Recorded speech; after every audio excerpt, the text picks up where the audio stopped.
मल्लिकार्जुन ज्योतिर्लिंग के बारे में पहले भी मैं आपको बता चुकी हूँ, लेकिन ये कुछ वीडियोज़ एक्स्ट्रा रह गए थे और इसके साथ-साथ मैं बाकी की कहानी बताऊँगी, तो रिपीट कर देती हूँ फटाफट पहले की कहानी जो मल्लिकार्जुन ज्योतिर्लिंग के रिलेटेड है। तो क्या हुआ, एक बार गणेश जी और कार्तिकेय जी की शादी का बात चल रही थी। उनके पेरेंट्स ने सोचा कि शादी की बात करी जाए, तो उन्हें एक टास्क दिया गया कि आप ब्रह्मांड के 7 चक्कर लगा के आओ, जो पहले आ जाएगा उसकी शादी पहले करी जाएगी। तो क्योंकि बुद्धि के देवता हैं गणेश जी और कार्तिकेय जी का जो वाहन था वो मोर था, तो कार्तिकेय जी ने जल्दी से स्पीड पकड़ी और यूनिवर्स के 7 चक्कर लगाने लग गए। उसके साथ ही साथ अब जो गणेश जी थे उन्होंने कहा कि मेरा तो वाहन मूषक है और ये तो फिर मेरे को कहाँ ही लेके जा पाएगा। तो उन्होंने सिर्फ क्या कहा कि माताजी और पिताजी को अपने साथ में बिठा दिया और बोला कि आप लोग साथ में बैठ जाइए, और उनकी परिक्रमा करने लग गए। 7 परिक्रमा कर दी और उन्होंने कहा कि बेटा तुम ये क्या कर रहे हो, माताजी ने पूछा।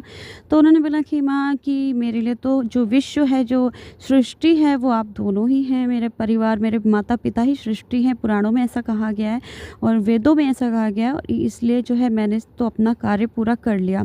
तो उनकी बुद्धिमत्ता देखकर जो है उन्हें पहले विवाह के लिए जो है मतलब स्वीकृति मिल गई। और तब तक कार्तिकेय जी लौटे भी नहीं थे क्योंकि वो बड़े भी थे, और उस हिसाब से जो है इनकी शादी गणेश जी की पहले ही कर दी गई। और जब तक वो काफ़ी सालों के बाद कार्तिकेय भगवान लौट के आए, तो उन्होंने देखा कि यहाँ तो चीटिंग हुई है। उन्होंने चीटिंग कंसीडर किया, या फिर कह सकते हो कि इस फेट को वही मंजूर था।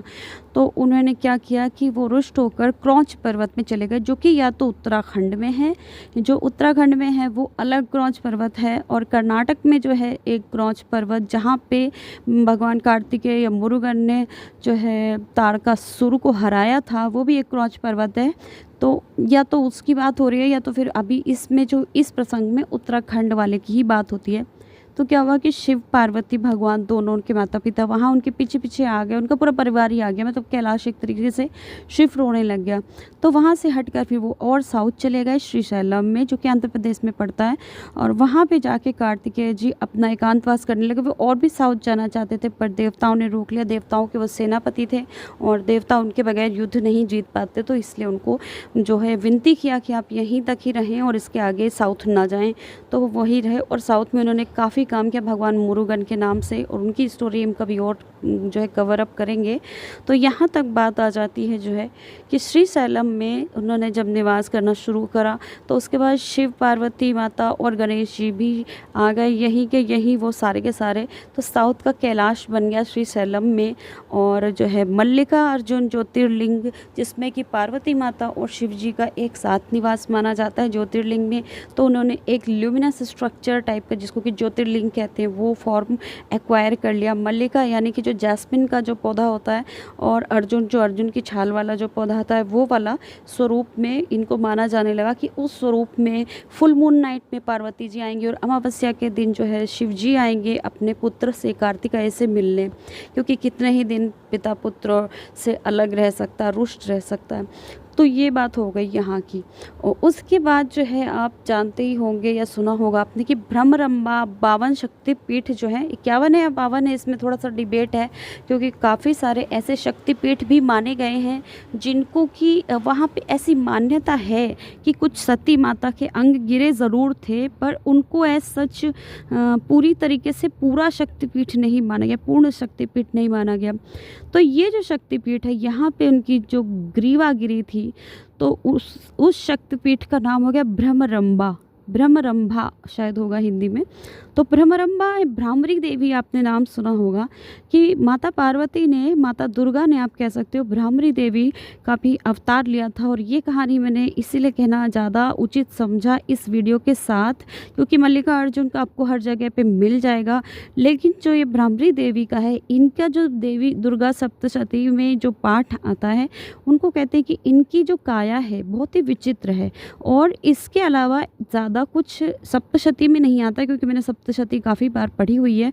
तो देवी भगवत पुराण और बाकी सीरियल्स वगैरह से नोट उठाते हुए मैंने जो है ये कलेक्ट किया है कि एक टाइम अरुणासुर करके एक जो है राक्षस हुआ, और जो दैत्य होते हैं वो हमेशा प्रे करते हैं, ऐसी तपस्या करते हैं किसी भगवान को पकड़ के कि मुझे जो है ना, मेरे को अमृत तो दे दो।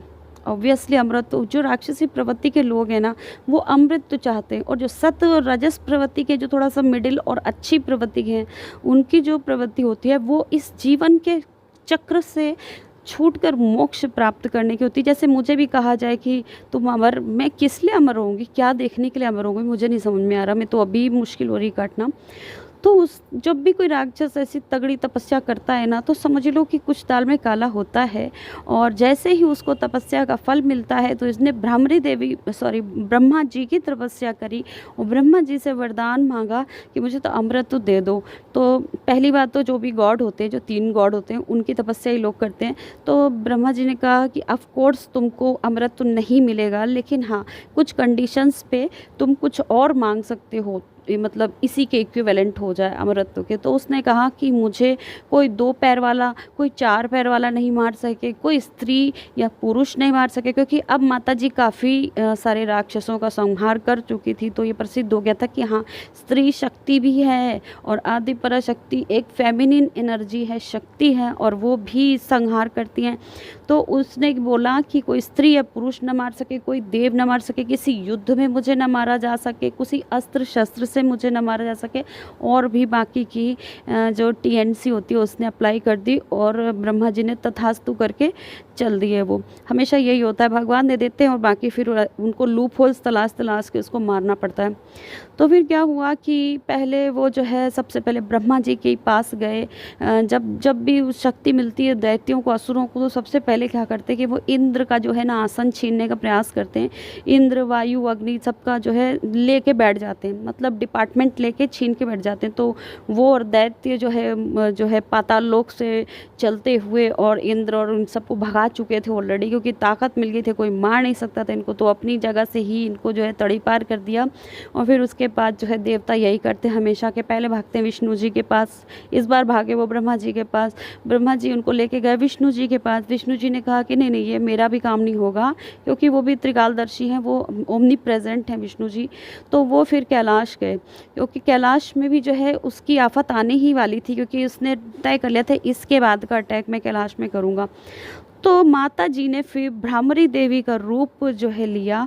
ब्राह्मणी देवी जो है ना, सारे जो कीट पतंगे, वास्प जो है, और बीज वगैरह और हॉर्नेट वगैरह जो चीज़ें होती हैं, वो उनके शरीर से निकलने लगी।